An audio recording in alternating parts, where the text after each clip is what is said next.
Ang Ginoo maanaa kaninyo. Mana usab kanimo. Pagbasa gikan sa Santos nga Ebanghelyo sumala ni Lucas. Himayaon ikaw o Ginoo. Sa maong adlaw duha kanila naglakaw paingon sa usa ka balangay nga ginganlag Emmaus. Mga napulog usa ka kilometro gikan sa Jerusalem. Ug nagsultihanay sila mahitungod sa tanang mga butang nga nahitabo. Samtang nagsultihanay sila, miduol si Jesus ug mikuyog kanila.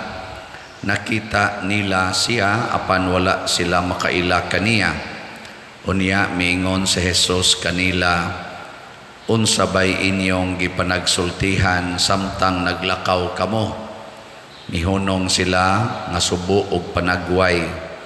Ug ang usa kanila nga ginganlag Cleopas nangutana kaniya, ikaw ra bay nagpuyo sa Jerusalem nga wala mahibalo sa mga nahitabo didto niining pipila ka adlaw nga milabay?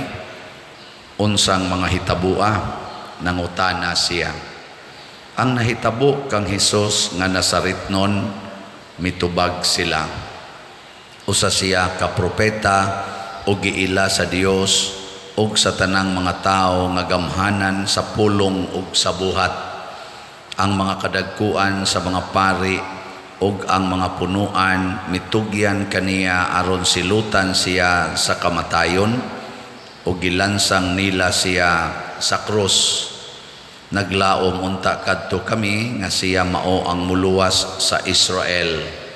Labot pa niini, ikatulong adlaw na karon sukad kini nahitabo ug pipila sa mga babayi nga among mga kauban nakapakurat kanamo. Nangadlawon sila pag-adto sa lubnganan apan wala na nila hikaplagi didto ang iyang lawas. Ug namalik sila ug nanugilon nga nakakita kuno sila panan-awon diin may mga anghel nga misulti kanila nga buhi siya.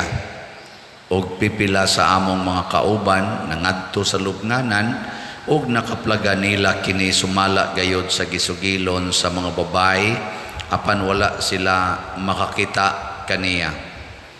Unya miingon si Jesus kanila, pagkabuang gayod ninyo, pagkadugay ninyong mutuo sa tanang gisulti sa mga propeta. Dili ba kinahanglan man nga magantos ang Mesiyas niining mga butanga ug unya mosulod sa iyang himaya? Ug gipasabot ni Jesus kanila nga ang gisulti mahitungod kaniya sa tibuok kasulatan sugod sa mga basahon nga gisulat ni Moises hangtod sa mga sinulat sa tanang propeta. Niadtong tungura duol na sila sa balangay nga ilang adtuan ug nagpasabot si Jesus nga daw mopadayon lang siya sa unahan. Apan gihawiran nila siya ug giingnan, anhi lang ta mamahulay kay hapit na magabii. Busa midayon siya ug nagpabilin uban kanila. Sa ila ng pagpanihapon mikuha siya sa paan o gipanalangina niya kini, unya gipikas-pikas niya o gihatag kanila. Diha-diha nabuka ang ilang mga mata o nakaila sila kaniya apan nahanaw siya.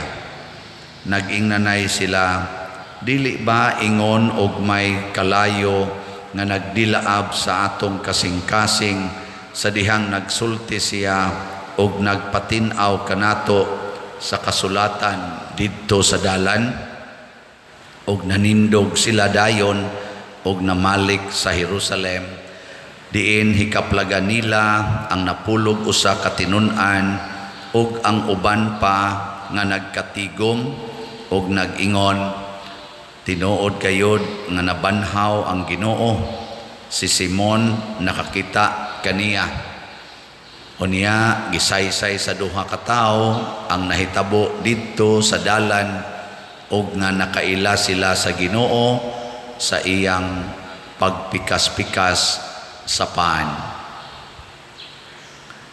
Ang Ebanghelyo sa Ginoo. Daygon ikaw, O Kristo.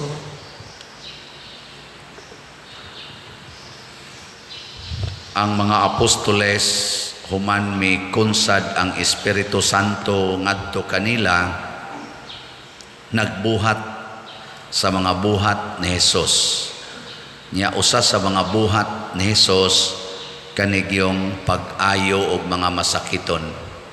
Mao na nga kining makililimos nga nagsigig pakilimos didto sa pultahan sa templo, miingon nga tagai kog limos. Yan ingon sad si Pedro ug si Juan, wala man mi kwarta, pero ang niya namo mo'y among ihatag nimo. Nya unsa may naa didto ni Pedro ug ni Juan, mao ang gahom ni Hesus sa ngalan ni Hesus. Mo nang ang atong tubag sa Salmo nagkanayon, ang yuta puno sa kaayo sa Ginoo. Nya kining kaayo sa Ginoo tungod ni Hesus. O kinsa tong maggamit sa ngalan ni Hesus, mahimo sang tighatag og maayo. Musta man mo sa inyong kinabuhi, sa inyong pamilya, naghatag ba mo kaayo o kadautan? Puno ba ang inyong pamilya sa kaayo o kadautan? Kamong mga ginikanan, unsa may inyong siging hatag sa inyong mga anak, ang kwarta ba o ang Ginoo nga naa ninyo? Kay karon ra bang panahon na ang ato gyung sagad ihatag og gipaningkamutan nga mahatag kana gyung kwarta. Mao na nga para nato basta ang kinabuhi wa gani kwarta way ayo. Kani bitang mga makililimos usahay, mga buangon sa kay na sila. Mangayo ay ta piso, karon di naman piso, ay ta 5, nagiuban ay ta 10. Ana. Tagaan nimo piso nya ang gipangayo 5, usahay ilabay ang piso. Nga buangon kayo. Nya naapagi usahay hatagan nimo og pan, ngayo og saom na nimong 10 palit pan. Anam kay pan, ihatag ang pan. Oy, usahay bili lang adto sa mga lingkuranan kay ang ilang gusto ang kwarta. Mao na kinakaron, way gipili ang mga way kwarta, siging pangayog kwarta. Ang naay kwarta, siging tigom sa kwarta. Ang nakatigom nagkwarta, sige pagyog pangwarta. Ana, may patadin kay sige ratag baligyag slat, no? Ang kanang slat atong ibaligya, unsa may ipalit ninyo ana? Kwarta. Kwarta. Pero ang nakaapan kay atong gihatag or sa atong pagpalit og slat, imong gihatag ang Ginoo nga naa nimo. Unsa man na siya? Ang gugma, ang grasya. Mo na paghatag nila ni Pedro sa Ginoo nga diha nila ang gipangayo sa buta nga limos, ang ilang gilimos mao ang gahom sa Ginoo. Ingon des Pedro, tindog og lakaw, dili kabayrag kwarta. Kadtong gihatag ni Pedro, dili kabayrag kwarta. Muna ka na sang mamalit og slat dinhi tungod sa dakong gugma niya sa simbahan, dili ang amount sa slat na may usahay text din ako kaning upalit na tong slots. Pasensya ra gyud ka pader kay pobre magud taon ko, usa ra gyud ni kaslat nga tag 500 kaning SBF dag akong paliton nya mo palit sad ko og mga 3 ka buok aning imong GPHJ kay tag 100 man, so 800 tanan niya ipada nya moingon der pasensya gyud pader nga gamay ra gyud ni akong ikahatag. Ang ako anang reaksyon moingon jud ko, tungod sa imong dakong gugma sa simbahan, mao ni usas mga kinadak ang gihatag nganhi sa simbahan. Oh, kay gugma man. Di ka mo mga asawa, tagaan mo sa inyong bana og 1 million kada buwan. Pero tuwa siya sa iyang kabit nagpuyo. Sagot mo? Sagot? Tuwa siya sa iyang kabit or mag-atuan siya sa iyang kabit. Pero ang iyang ihatag nimo 1 million kada buwan. Sagot? Pero ang imong bana muhatag ra nimo og 3,000 kada buwan kay mao ra gid na iyang sweldo. Pero wa gi adlaw nga dili kaniya atimanon, way adlaw nga dili kaniya ingnon nga I love you very much. Bahala na ng 1 million diay. No. Nindot kay na nga muhatag taba inubanan sa gugma kay mao na ang ngalan ni Hesus. Ang ngalan ni Hesus mao'y makabuntog sa tanang yawa ngano man kay ang ngalan ni Hesus mao man ang gugma. God is love.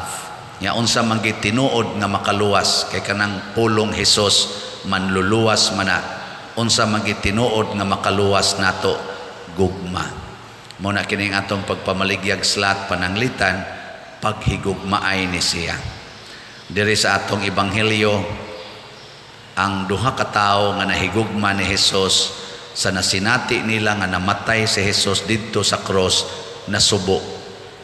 Nya kay si Hesus nahigugma man sad nila sa dihang na discourage na sila og na mauli na og na masulubon si Hesus nga mao ang gugma mikuyog nila. Kani bitang magsigita og hisgot sa atong gihigugma. Ang ato sang gihigugma mukuyog nato. Bantay mo ana inomdumi katong batanon pa mo nga mo pay pagkras-kras ninyo. Ako kasuway sa kuana nang kras-kras ba. Kasuway mo ana nang high school pa bata ba. Nya ang kana imong nakrasan ug mao na gani nay itapik sa imong kuyog sa kinabuhi. Pasti lang nindota bahalag magbuntagay tabi basta ang topic ang imong gihigugma. Pero ang topic gani katus ang iyang gihigugma wa gyud lami kinabuhi niya di gyud hisgutan ang lugar sa imo. Kanang hisgot ka siyang kano si kuan karas kay na nimo ilhan mas naong ilhan mas mata. Na dito gani ni katong pagbaili dito sa kuan di ba sikit kay to nimo ana hisgot bitaw no nguyab na kana wa pa man ko manguyab so nanapi ra mo na dito nga karas kay na sa nimo buanga gud nindot kayo nya moingon mo bawo sa to siya ikaw kana sa kuan di ba krason sa kay na nimo ganana sa ka butok-butok sa dimundughan. Pasabot ang gihisgutan ni kuyog nato. So kung maghisgot ang Ginoo dihas pamilya, ang atong gugmas Ginoo atong hisgutan, musuod sa na ang Ginoo sa atong pamilya. Pero pila na lang kakabuk pamilya karon na magsigig hisgot sa Ginoo ug magsigi og palambo sa ilang gugma sa Ginoo. Kasagaran yung hisgutan sa pamilya, kwarta, pilay baon nimo, unsay imong bayranan. Nya kasagaran sa mga tao karon bisag ako gani dinhi Paris priest di man kayo tighisgot ning ato dinhing mga staff istorya nako maghilom-hilom ra man na sila na usahay da mangaon suwayan ginako nga di ra gyud ko mutingog wa gyud magtingog nako kana bang dili ako'y muunag tabi looy bi ako usahay ako lagi magsigig tabi nya og di na gani ko magtabi sila hilom na sa jud kayo ana inig humana kanang mubiya nako di man ko mulahos og saka din nga tos babaw ako dayong mabati musugo din na silang tabi mga tawa padayon na padayon pero tuan ako sa babaw nigbalik na kong sod hilom ana wa gitingin na sila nahigugman ako sige lang it cannot change my love for them and sad di mo na question kung ikaw gihigugma kasi imong gihigugma ang question nahigugma baka bisag wa na kahigugma mao na ang gugmas Ginoo mahigugma siya nato bisag wa nato siya higugma mas mukusog ang iyang gugma ug ang iyang gahom kun mahigugma ta niya mo to gahisgot man ang duha ka mga tinun-an ani kuyog dayon si Jesus nya pagkuyog ni Hesus ni apil si Hesus sa ilang istorya ang ilang kasing-kasing mura kunog nagdilaab murag dunay kalayong nagdilaab inspiring kayo basta ang atong topic partigyog Ginoo. Inspired kita ana. Nya pag humandayon mi-ending gyud ang pagpakita sa Ginoo nga mailhan siya sa pagpikas-pikas sa pan. Mao na kaning santos nga Eucharistia. Dili pwede nga magsigi taghimog mga activities, magsigi taghimog mga kalihukan sa simbahan nga dili musangko sa pagdasig nato dinhi sa santos nga misa. Muna matud pa sa atong doktrina sa simbahan, the Holy Eucharist is the summit of all prayers and activities in the church.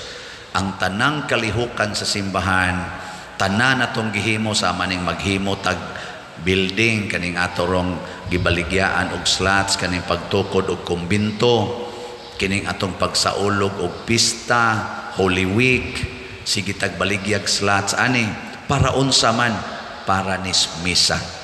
Muna akong sigig sulti din sa atong nag-alagad, ngano man nga mag-seminar man ta, ngano man nga mag-training man ta, ngano man nga magpaayo ta sa atong kapilya, ato ning gipamalit ang ubang mga yuta dinhi para mudako-dako atong area, para unsa man ni paggarbo, dili para ni sa maayong pagsaulog sa misa.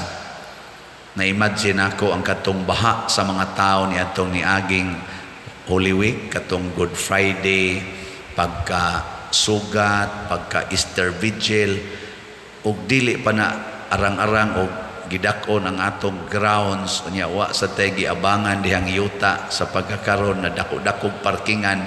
Maka-imagine ko asa ka ni mga tawhana mamarking, so adto ni ngadto daan pagkatrapika kas kalibutan nga porte matundaghan ang sakyanan, di naman hapit malihok nga porte paganing dakua sa ato kunuhay dining area parkinganan.